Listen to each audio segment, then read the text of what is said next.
Welcome to the Encore Audio Archives YouTube channel. I'm Taper Dave, and this is my channel. I've uploaded hundreds of talks here that I've recorded at meetings in West LA, and I've also recorded conventions starting in 2013. I've got a bunch of those up. And Walt and Mary Murray, the original owners of Encore Audio Archives, started the company in the 80s, and Walt recorded Joe and Charlie's and a bunch of stuff down in Vista, California. My sobriety date is June 20th of 1994.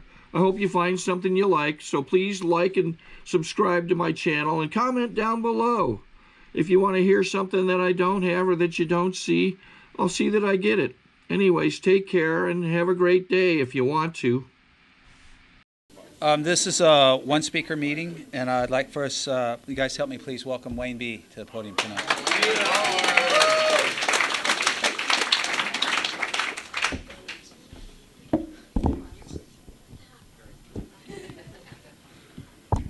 Wayne Butler, alcoholic. Hey, Wayne. How many of you was last night when Hawaii Mike spoke? We are the long and the short of it.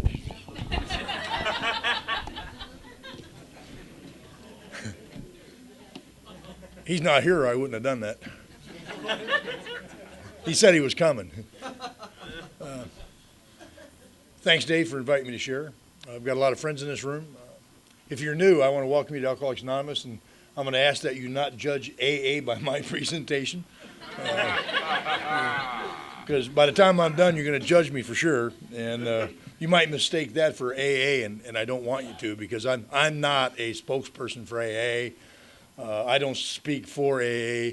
I'm just an example of what AA can do, good, bad, or indifferent. So with that said, I also want to share with you newcomers, we've got good news and we've got bad news.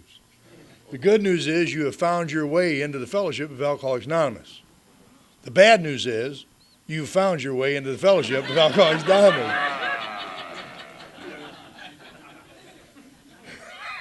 There's two reasons we work the steps. One is to remove the obsession for alcohol, and the second one is to survive the fellowship. If you're like 13 days sober and you're really happy, I'm happy for you. There's absolutely no reason why you should be, but I'm happy for you. My sponsor called that the pink cloud because I was happy for 5 years. And I had absolutely no reason to be happy. I was as miserable as a human being could get, but I didn't know that. I didn't have any teeth. I weighed 146 pounds. I was homicidal 1 minute, suicidal the next. I didn't like people. My psych report reads, Wayne does not play well with pets. And I wasn't happy. I was later told that that's called a pink cloud. Now, no one told me to get off that pink cloud because they knew it would come sooner or later. And if you're on a pink cloud, I just want to suggest that you pack your pink parachute.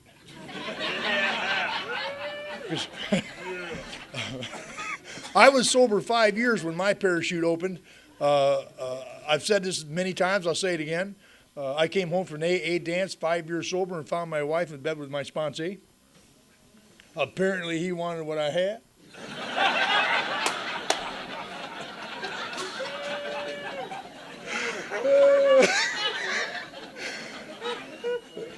Was willing to go in any lengths to get it. That was 23 years ago. I miss my sponsee.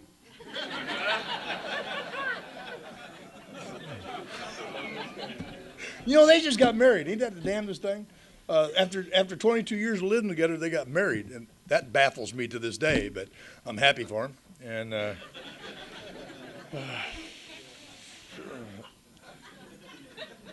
and I don't hold that against women in general.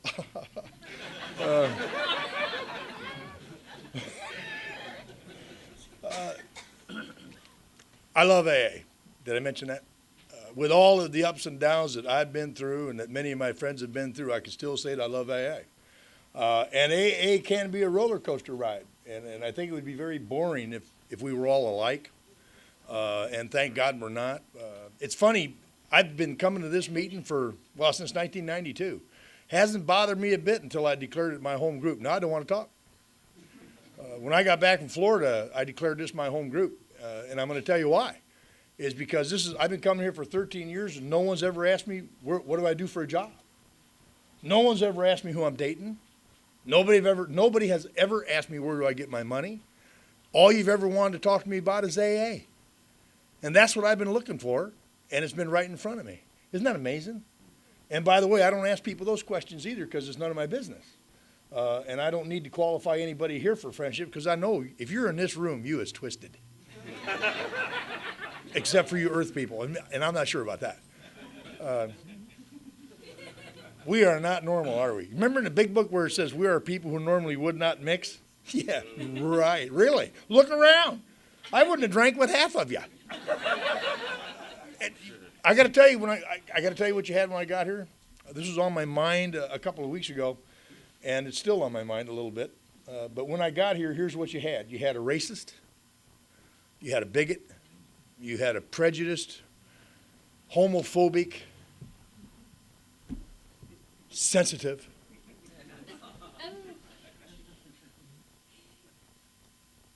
lost, broken, and I had no idea how that was going to get fixed. And you took away the only thing that fixed me. You didn't take it away.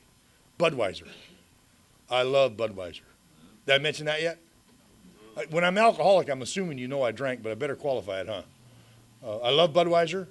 I love Budweiser more than life itself. I have no problem with. I'm not mad at Budweiser. I don't want to bomb Anheuser-Busch or nothing. As a matter of fact, if you go out to 405 north towards the Grapevine, when you pass over the 101 freeway at the Roscoe Boulevard exit, on the west side of the freeway is an Anheuser-Busch brewery. Now, whenever I drive by there, I always slow down and have a moment of silence. When I see the Clydesdales in a parade, I weep. Now, that's not natural. Remember Louis the Lizard? I know how he feels. You know when he talks about his chiseled features? I remember when I was 8 or 9 years old. I don't know if any of you are going to identify with this. I'm sure some of you are. According to Bill Wilson, about half of you probably. In this room, probably most. I've got these feelings where I don't fit in, I don't belong, I'm not a part of. I wonder what's wrong with me. I look around everybody else, and if you don't talk, you look normal. You know, by the way, most of us would get along fine in life if we didn't talk. People wouldn't know how sick we really are until we start talking. I looked in my mirror somewhere around the age of 8 or 9, and I remember thinking to myself, Butler, there's something wrong with you. It's going to be a long life. And it's going to be lonely because you are butt ugly, pal.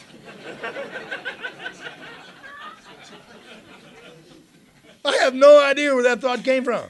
At 9 years old, Mama Butler never once sat me down and said, oh, you poor little son of a... You are so ugly. Just out of mercy alone, I'd put you back if I could. That's not what my mama said, but that's what I heard when she said things like, Wayne, I love you.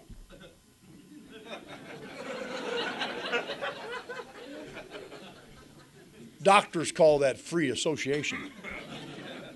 And by the way, I have been to a lot of doctors. I don't put therapy down. I don't put treatment down. I don't put doctors down. I just share my experience. I've been psychiatrically institutionalized 17 times. I like it there.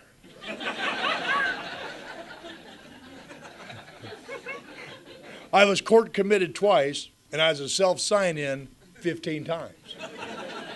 Now I'm going to tell you why, in case you have a little slippy poop. Given the way I acted out on the street and the way I drank, I couldn't get a date to save my life. But you put me in a co-ed psych ward.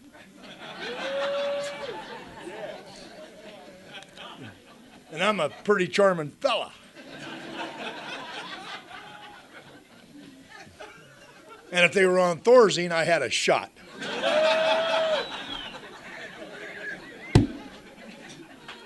By the way, ladies, if you're new, I got to caution you that AA is a lot like the psych ward. And if you're in your first year, and I saw some of you raise your hand, if you're in your first year, if I come up to you, perhaps after the meeting, and say something like this to you, and I might posture a little bit too. I might go like this.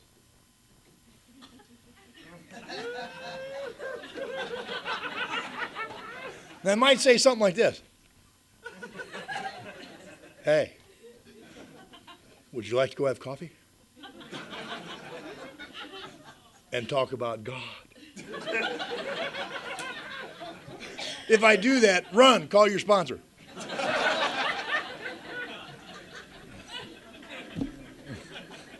That's my ongoing amend. I'll mention drinking briefly. I'm just a beer drinker. I was told in AA by some well-meaning AAs 33 years ago that I'm not alcoholic because all I drank was beer. Because I said all I drank was beer. And they said, you ain't no alcoholic. All you drank was beer. And I said, right. I was looking for that information. I was waiting for someone to tell me I'm not. And out I went. But I did. All I drank was beer, Budweiser, and a little fine wine.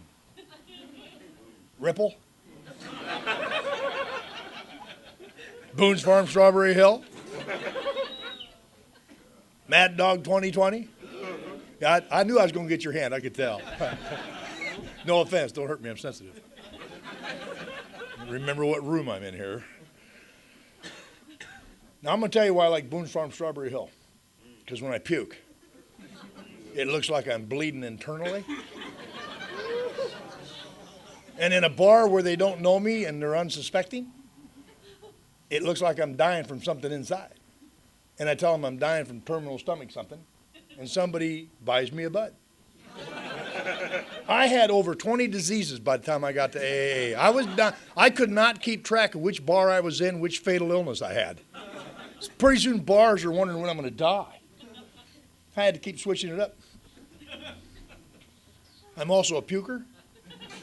And because I have false teeth, I'm a projectile puker. The reason I have false teeth is I discovered if you ignore your teeth, they will go away. And those that didn't fall out in the dumpster I was living in were kicked out by the police when I could have sworn he said stand up. When he said shut up. And have you ever had that problem? When the policeman, you just swore he said let's fight? Now listen, I know because I became a cop sober, so don't look away.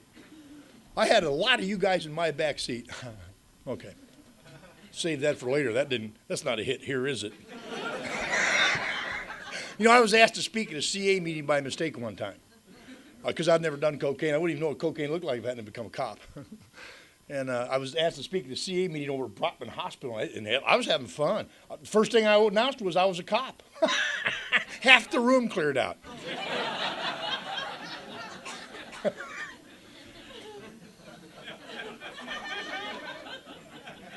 I might have done that on purpose, Bob. I took my first drink. I want to tell you about that because I was never going to drink alcohol, and I thought alcohol was whiskey because that's what my dad drank. And I'm not going to tell you about my family drinking because I'm not here to talk about other people. I have absolutely no qualification to talk about anybody but me. If I start talking about somebody else, you should be suspicious. Even if it's accurate, you got to be suspicious as to why I'm talking about my family members.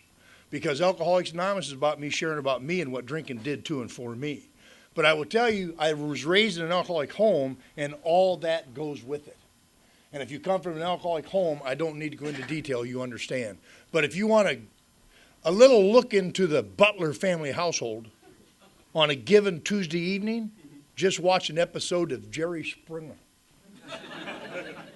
It was like, whenever I watched Jerry Springer, it was like a Butler family reunion. My family was interesting. My dad was a truck driver. My mother was a professional wrestler. She was the first woman professional wrestler back in the day. My mom stood about this big. I used to lie and say 200 pounds, probably 160, no fat, solid muscle, bodybuilder, tattoos everywhere. My mother had 2/3 of her body covered with tattoos. She had flying eagles tattooed on each forearm. She had a full double-breasted Harley-type eagle across her back, and she had, well, it's none of your business. And they used to call my mom a painted lady once. My mom wasn't a troubled woman. She was just an interesting character. I didn't know until I went to therapy she was insane. Then after I got out of therapy, she was okay again. It's no offense. If you're a therapist, don't try to help me after this meeting. Do you know I've had psychologists give me their business card in the gratitude line? So, you know, if you'd like to, you could call me. Do I look like I need that kind of help?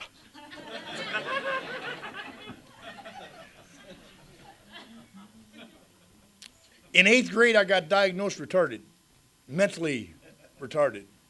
They didn't know what to call you if you're acting like I'm acting. And the reason I say that is because I spent the next 4 years in the retarded class. Literally, I rode the short bus.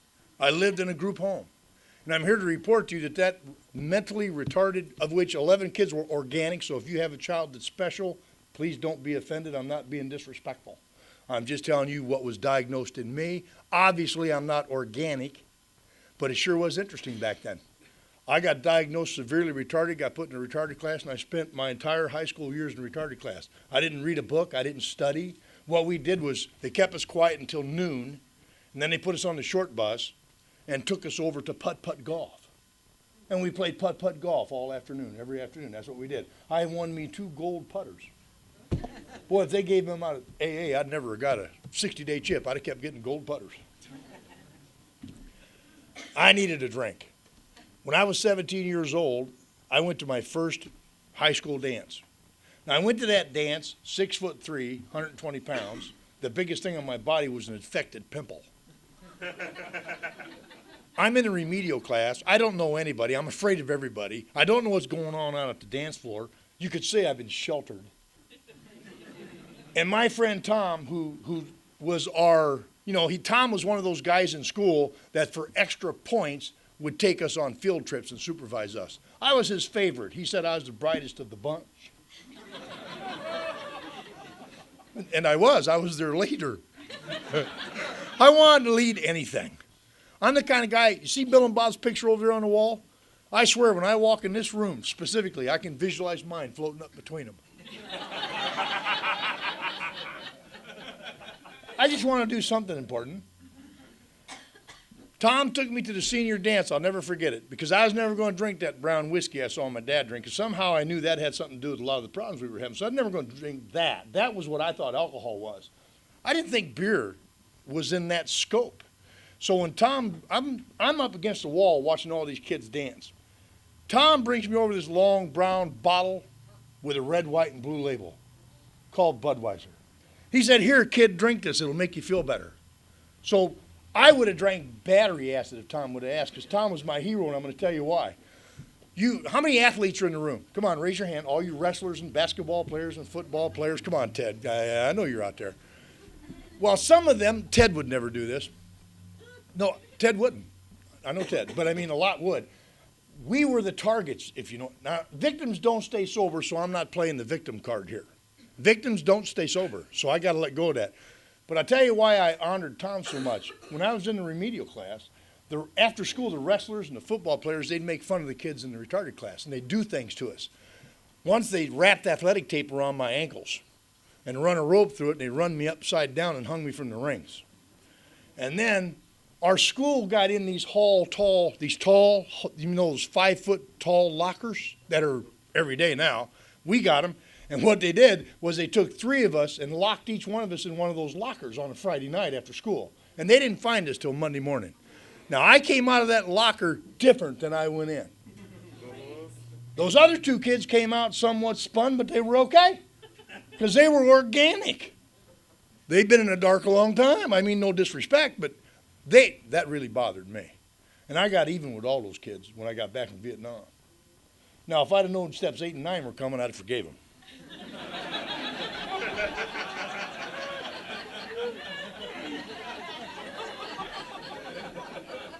Those were the toughest amends I had to make. Well, some of them. I didn't know what was going on with me. So when Tom said, "Here, drink this," you see, Tom went and found those guys and pounded every one of them and told them not to touch me again. And at that time, I needed defending because I was a scrawny little kid that was scared of everything, and I didn't understand why. But then I had a psychic shift. Now, I want to tell you about that psychic shift. Tom gave me that bottle of Budweiser, and I drank it. And I said, "Tom, that tastes terrible. I want a Pepsi-Cola." Tom said some words I'll never forget. He said, "That's okay, kid. You'll get used to it." Now, what Tom meant and what happened to me are two specifically different things. Here's Tom to this very day is a social drinker. I've been in contact with Tom my entire life. Tom cannot explain why I'm not retarded anymore. Tom thinks AA is an unretarding program. All he knows is he wants me to stay with you. Whenever I go home and I see Tom, Tom cannot believe that I came out of that condition. So he thinks I should stay right here with you guys. But you see, Tom's been my friend the whole time, and I know that he has not got drunk again by his own word because of what happened to him the first time he drank. Because that's what he meant when he said I'd get used to it. He drank, he got drunk, got disorientated, he peed in his dresser is what he did. And he almost went crazy trying to flush it. And he says, "I ain't never doing that again," and he didn't. That's what he meant when he said I'd get used to it. But you see, Tom's a normal drinker. He doesn't experience the effect produced by alcohol that the book talks about. I did. Somewhere between 4 and 5 Budweisers. I got so damn good looking, I couldn't stand it. Not like you average people. I looked out on the dance floor and I eyeballed me a blue-eyed blonde dancing with some loser. I walked out to her and said, "Can I cut in?" I didn't even know I knew those words. I said, "Can I cut in?" And he let me. So we're dancing. We found out later that night sex meant 2 people. Don't look away now. I didn't know that. She ruined my sex life. She complicated the entire procedure. And I felt like an expert before I met her. I've been having sex since I was 13, and I thought I was pretty good at it.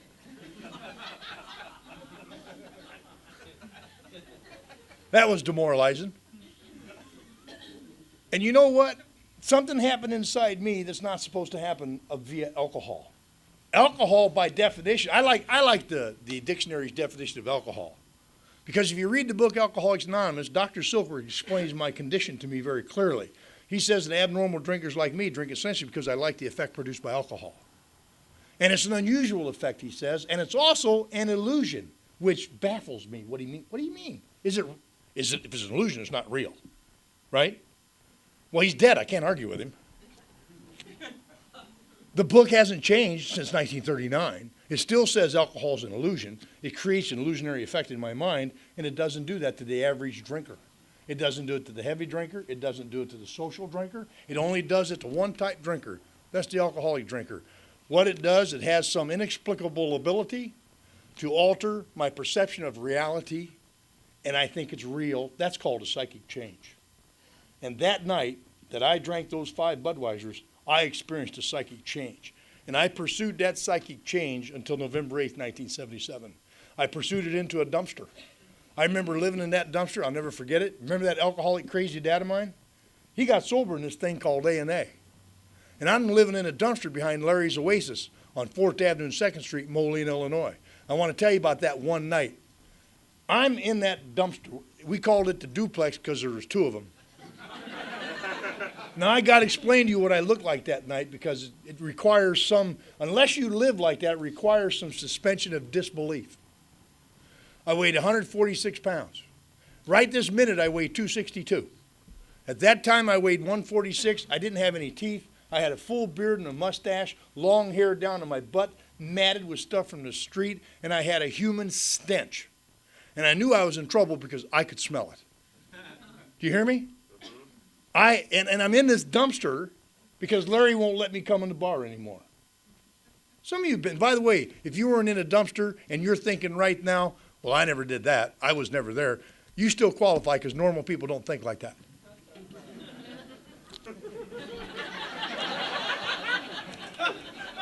Just thought I'd throw that little anecdote in there.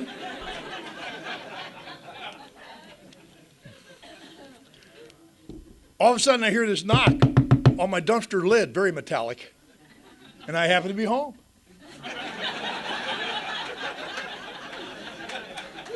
You know what I mean? I wasn't in there every night, but I happened to be in there this night. And when you're living in a dumpster, you damn well better know the pickup time. You hear me? So I'm wondering who's out there. Curiosity got the best of me. So I opened up the lid. And you know who's looking down at me? It's my dad. And my dad's got this look in his face I've never saw before. Because the last time I saw him, I wanted away from that look as fast as I could. And the last time I saw my dad, he had filed for a legal restraining order against me so I couldn't come near my own mother because of behavior under the influence of tequila. And here he is looking down at me in the dumpster, and I'm moving into the corner. And he looks down at me, and here's what I heard my dad say, "Wayne, do you want to come home?" And I looked around, and I said, "No thanks, Dad. I'm doing fine." And I was. I was doing fine till he found me. Just leave me alone. You see, I'd gotten to such a point of demoralization that I had made peace with living the way I was living. That's what you call hopeless. And it's no hope, and it's no different than if you bottomed out in a 3-inch carpet. It's no different if you bottomed out in that Cadillac you parked on the front porch the night before. Bottom is relative to the individual suffering. It's all about location, location, location, right? I come out of that dumpster after my dad left, because he left. When I told him I'm doing fine, he did what he was taught. He walked away. He didn't try to talk me out of it, and thank God he didn't. And he walked out, and I had no idea that I was on my way to meet you guys. And I want to talk about that for just a minute, because nobody I have discovered in Alcoholics Anonymous is ever hopeless. There's nobody beyond hope. We never know when our time's good. I'll tell you what, if I would have known I was going to get sober on November 8, 1977, I'd have drank a hell of a lot more than I did. If I knew that was going to be my last drink.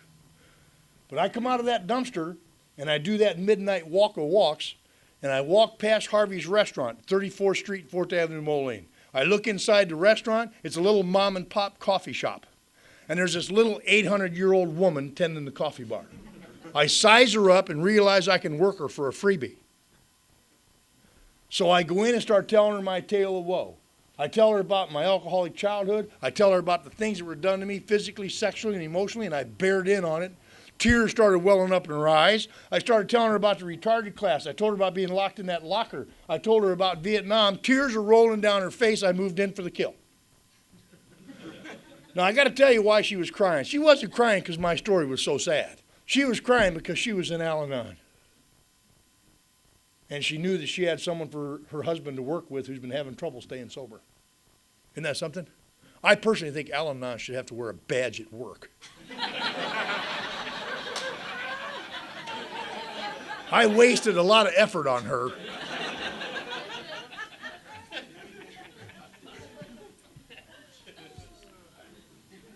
She let me sleep in the car out behind the restaurant. And a few days later, I'm about to meet AA and don't even know it, folks. Harvey comes in. Harvey owns the restaurant. Harvey is married to the Al-Anon. Harvey is having a hard time staying sober, unbeknownst to me.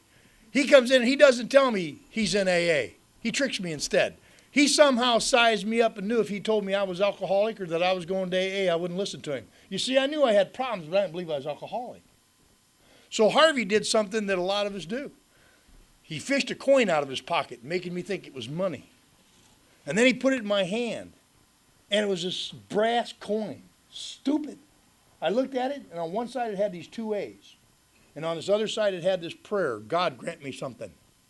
And it didn't say nothing about money, food, or shelter, so I wasn't really interested. Harvey says, "You take this coin tomorrow to 410 16th Street. There's some friends of mine in there that are going to help you. You tell them Harvey sent you. Look in the basement window way and you'll see a light bulb hanging on a cord. If it's on, go in. They're expecting you."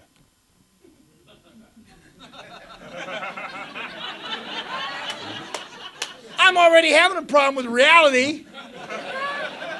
And the only reason I went there was because I knew I was going to get a freebie. If he'd have told me I was going to AA, I would have never went. Somehow he knew that. So I go there the next day about noontime, just like he told me. I found the address. It's in the basement of a condemned building, of course. I looked down the cellarway. I saw the light bulb. Harvey told me if it was on, go in. It wasn't on. It was flickering. Now, I wasn't lucid enough to have the thought process, I wonder if there's a short in the cord. No, I waited for the light to go steady. I'm like following the light. We now know that's called alcoholic neurobics. If you see somebody outside here go like this, just grab them, bring their ass in here. They're just trying to make a decision, that's all. I couldn't go in. I went to Larry's Oasis, out of my mind. Got oiled up, came back, now they owe me. Interestingly enough, I came back about 8 o'clock. Isn't that interesting? Now I don't care if the light's on or gone, I'm going in. Because now they're going to give me what I got coming because I've processed the information. They owe me. Anybody identify with that? I'm going to get that freebie Harvey promised me. So I got back there about 8 o'clock. I didn't even look for the light. I didn't care if it was on or gone. I'm going in. And I did. And I failed to notice that basement doorway is 5'10"ish. I'm 6'3"ish. I hit it on a dead, I'm like a bull in a china shop, you know what I mean? I hit it right across the eyebrow. The impact lifted me off of my feet and I slid into my first meeting of Alcoholics Anonymous. I did. Now I'm laying there flat on my back on the floor, and inside the door about 6 feet is a round table with 6 or 7 old men. They must have been talking about death and dying, in my opinion. I slid right between 2 of them. And this old crusty, ugly, evil, despicable human being got up out of his chair and went just like this.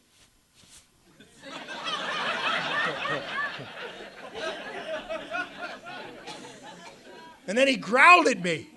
He said, "Slide right in here, dummy." I heard that. I didn't like that at all. He says, "We got a wrench to fit every nut that comes in the door." I said, "My name's Wayne." He says, "I got it, dummy. I'm going to be your stomach." He says, "My name's Barney." And then he said 3 words that I wanted him to take back. "My name's Barney. I'm an alcoholic. And I'm going to be your sponsor." Now we're getting somewhere. Now, I've never been to AA before, but I have been playing softball for Larry's Oasis. And they've been sponsoring me for a number of years. They bought my uniforms, paid my entry fee, and gave me beer. So when he said he's going to be my sponsor, now we're getting somewhere. Psychiatrists call that loose association. I don't have time to go into all that, but for the next 5 years, I went to meetings every day. I followed him around. I could not drink. Could not drink. I went to meetings. I drank before I went to meetings. I drank after meetings, and near the end, I drank during meetings when I could smuggle a bottle of beer in the tavern, or into the meeting from the tavern. I got caught by my sponsor. One time, I got up during the middle of the meeting to go snitch. I had a quart bottle of Bud hidden in the trash can in the bathroom. I was wondering where Barney went. What he did was he went into the bathroom and hid in the stool. So when I came in and got my bottle of Bud out to take a drink, he jumped out and scared me. And I dropped my bottle and broke it, threatened to kill him. I hated my sponsor. None of his business. I could not drink. And you know what? Nobody judged me in my home group. They said, well, maybe they did, they just didn't tell me. They said, keep coming back. Just like you hear here. Keep coming back. Nobody has sunk so low they can't have a seat in this room. And I thought I'd sunk too low. Thought I'd broke every rule that we don't have. I could not drink. I was in the shoebox of AA. You know what the shoebox is, don't you? It's where all of the sneakers, runners, slippers, and AA loafers congregate. I want to tell you something. November 8, 1977 is the day I took my last drink, and I didn't know I was going to. I had no idea that was going to be my day. Here's how it happened. On the night of November 7th, I'd been coming here for 5 years and drinking, and Barney was my sponsor the entire time. Never threatened to fire me one time because he understood this was a God thing. It wasn't a personal thing. He said, keep coming back. And I innocently tested that. I wasn't consciously aware. But I come here and was doing the things that alcoholics do. And you would tell me I had to leave if I was misbehaving. But then you would always say you can come back tomorrow. We don't kick nobody out of AA no matter how deviant you might be. And then you would emphasize deviant. November 8th, on November 7th, my sponsor says, dummy, I want you to give me your word you'll try to stay sober tonight. That's the first time he asked me to stay sober in 5 years. You see, he didn't preach to me. He didn't lecture. He knew he's not God. He knew not to play God in my life. He would say, keep coming back. He would say things like, did you know this program tends to work better if you don't drink? You didn't want to shock it on me, if you know what I mean. But this night he says, why don't you meet me for the meeting tomorrow and help me set up? Try to stay sober tonight. And before I could change my mind, I gave him my word. Now, nobody's asked me for my word for a long time. He asked me for my word, and I said, I'll stay sober tonight. Long about midnight, I began to have a serious dilemma. I said I'd stay sober tonight, but midnight's a new day. I didn't know if that meant I could drink. And I went without a drink till 7 in the morning. And he told me to meet him early at the noon meeting. So I got there about 9:15 a.m. And I stole a 6-pack of Budweiser on the way to the meeting because Big Book Bob might come and make me drink. Because whenever Bob showed up, I had to have a drink. He bothered me. He'd always have to tell me how he's never had a slip since he came to AA, and he'd look at me, and I'd have to go drink. So I showed up with my 6-pack of Budweiser. I'm on the front steps of my home group drinking beer. That's the best I could do. I got 3 empty cans on the ground, 3 in the lap with every intention of drinking them, and here comes Barney walking up for the meeting at about 10 a.m.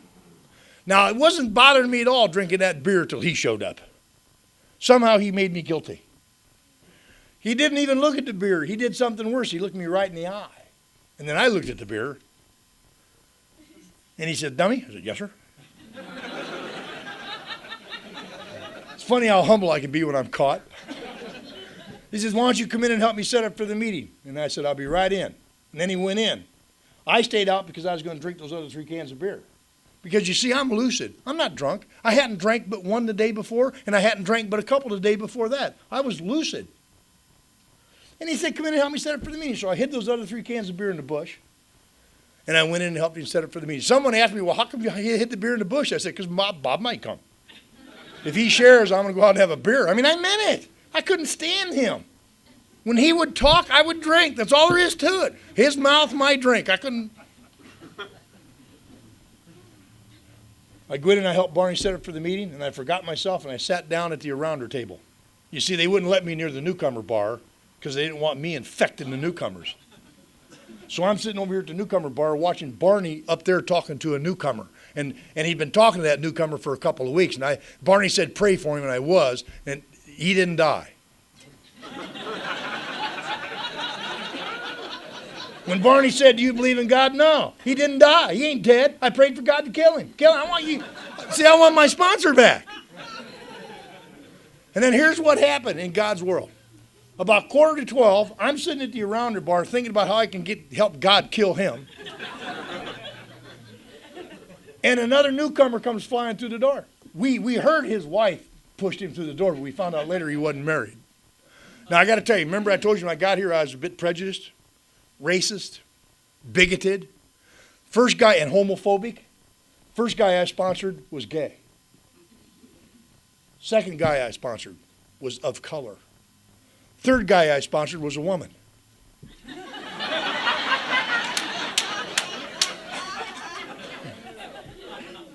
Everything I had a problem with got put right in front of me, and I had a choice: accept it or live in the pain of the past. And you know what? AA is so perfect that it catches me when I'm ready, though I don't know I'm ready. And I got to tell you something. All those racist, prejudiced, bigoted, narrow-minded, fear-motivated problems have slipped away little by little by little. Not on purpose. They have just slipped away through the process of Alcoholics Anonymous. And I found out the root of all of my problem is fear. At the base root is fear and powerlessness. Alcohol is power. That's a lot of power. When I drink alcohol, I'm not afraid of nothing. When I don't drink alcohol, I'm afraid of everything, and I can't even tell you because I'm afraid to tell you. I've got phobias. I can't go in little places. Imagine that. I don't like closed-in places. I got fear of heights.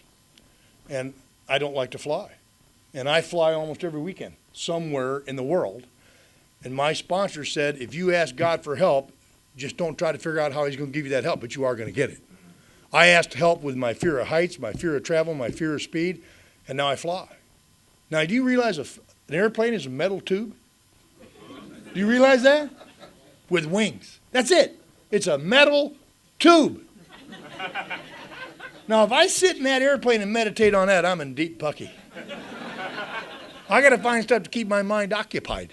You see, because I have a very interesting mind. And I want to talk to you newcomers about something for a minute.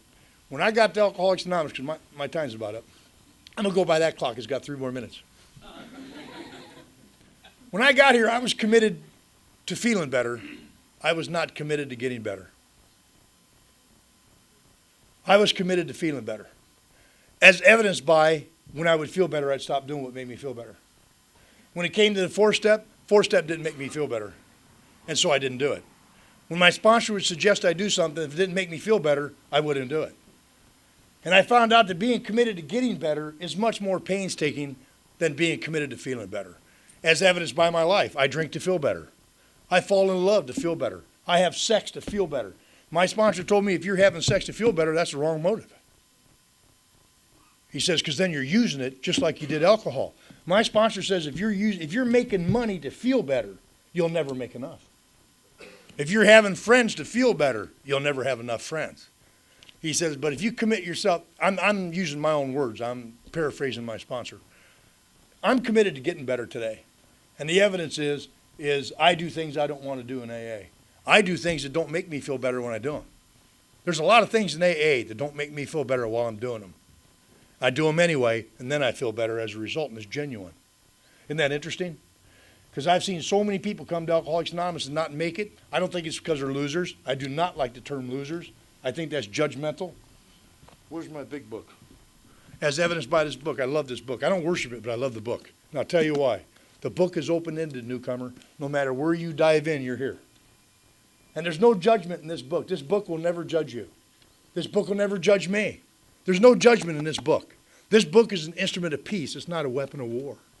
Although I did use it as a weapon of war in my sobriety, trying to make my point.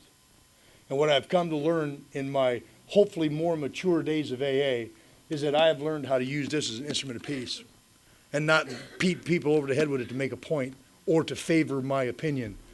That's not what this book was written for. This book was written for any person, no matter what race, color, creed, or religion we are, that we can fit in this book. This book is colorblind. Isn't that wonderful?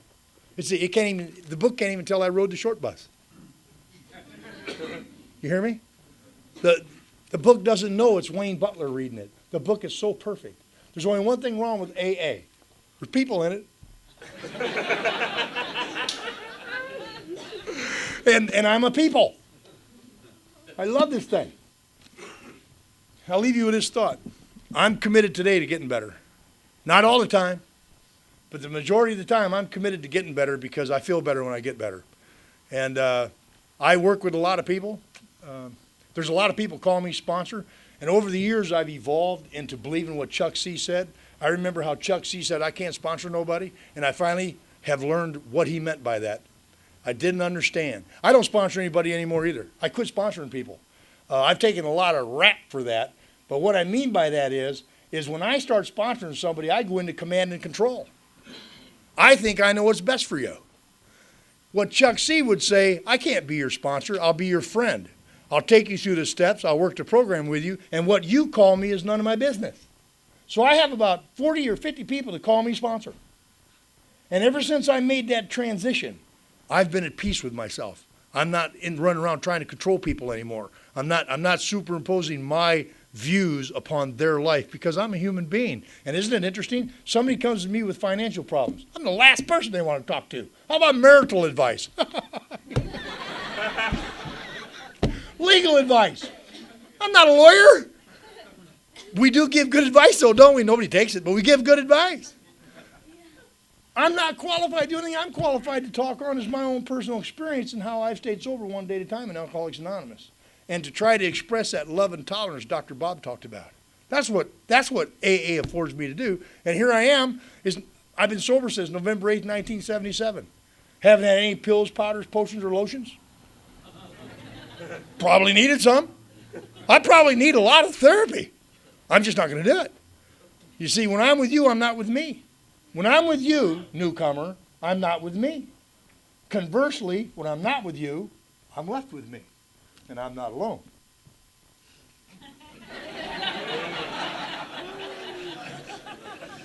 There should be a neighborhood watch sign right there. If you're laughing, you're so screwed. I meant to tell you, newcomer, if you laughed at all tonight, welcome to AA, because this ain't funny. If I tried to get away with this out there in the public domain, they'd have me on 3 types of meds and straitjacket. You hear me? And yet we come here and we get along together as best we can. The thing I love about Alcoholics Anonymous is no matter how fruity, flaky, or nutty I am, this is the cereal box of life. And we all get to blend in. That's important to a guy like me, because no matter how well I'm doing, there's going to be a time when I don't think I belong here. There's just going to be a time. And then one of them knuckleheads I work with that call me sponsor is going to call me up with their problem. And their problem is going to override my problem. And I'm going to get some peace of mind. You see, I know I'm not cured. Alcoholism doesn't go away, but I do get a daily reprieve. I have a lot of friends in AA, which I didn't have when I got here. I have a lot of friends today.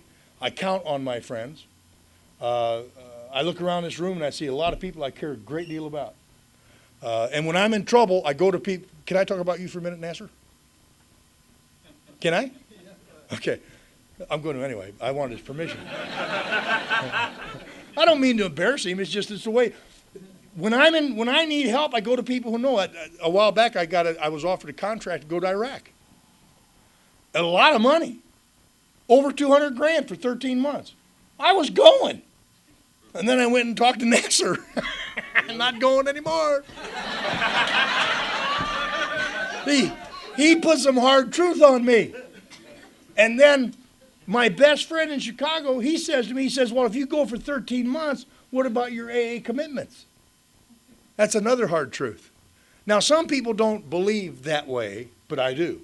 I believe when my phone rings and I'm asked to do something that's legitimate in AA, that's God calling.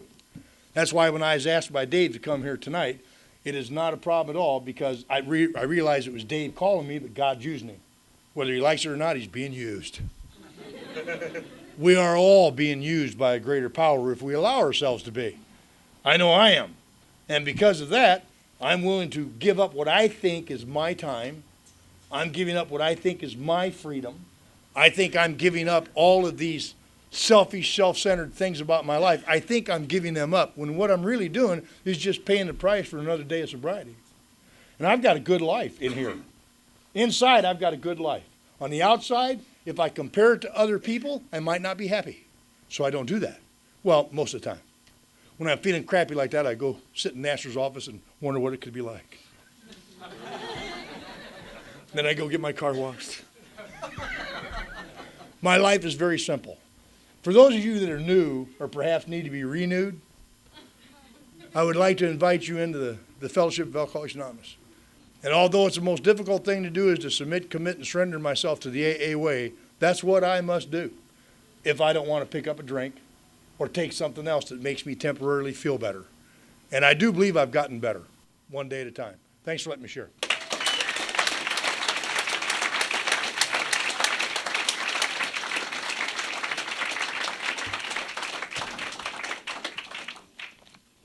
I think we got a great talk going on here. Thanks for watching the channel. Taper Dave here. Just curious, do you think this is better than Zoom? Okay, this is how I prepare my drone for launching. I like to do it inside the cab of my truck so I'm not standing outside in the weather. To install the joysticks for control, up and down, right and left, powered on. I have an Android phone that I use to connect it to the drone with, and it's actually controlled through the iPhone, through an app. Oops, wrong way. It's actually controlled through the iPhone, or through this Android phone through the app. It's actually controlled through the Android phone through an app, and you connect it through this short connection right here.